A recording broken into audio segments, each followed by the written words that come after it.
Let's talk about the time I had to transport 3 off-the-grid citizens to federal court in Sacramento to testify. So I'm working a case. There happened to be a few witnesses on this case, but they lived up in the hills in a totally off the grid area. So off the grid, meaning they had no homes, they lived in tents, they lived off the land, totally off the grid. They had no cell phones. So the way I contacted these folks in the first place was to go up to that town.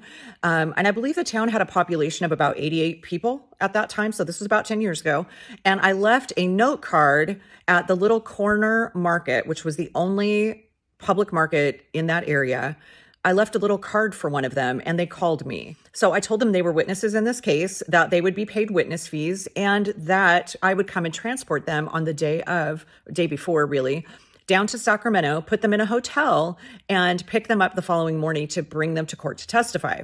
So this was like a big deal to them. They were going to stay in a hotel in downtown Sacramento, get all their food paid for. So anyway, I went and picked them up from that little corner market and they were giddy. They were so giddy about going to Sacramento, and their comments as we were driving through downtown Sacramento were hilarious.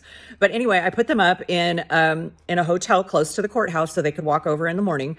And by about 10 o'clock that night, I got a call from the general manager of the hotel. They were apparently all 3 in one bathtub in the room and making all kinds of noise, etc. I had pizza delivered to them for dinner. I did not deliver any alcohol, but they had alcohol in their rooms, and it was a disaster. So I thanked the hotel. I called them on the cell phone that I provided to them and told them that if they didn't keep the noise down, they were going to get kicked out, etc. So the next morning I go to the hotel. They're still asleep. I wake them up. They're supposed to already be at the courthouse. It was just a disaster. And I get them over to the courthouse, and one of them is too hungover to testify.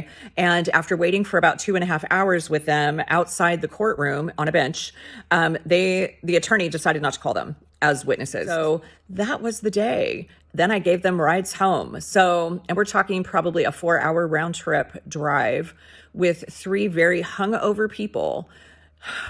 It was quite an event. I get paid a ton of money to do this type of thing, or I wouldn't do it. But it definitely stuck in my memory as a very unusual event in my PI career. I'm Anna Stowe. I'm a private investigator in California with over 24 years of experience. Pop your questions into the comments. I'm happy to answer anytime. All right, bye.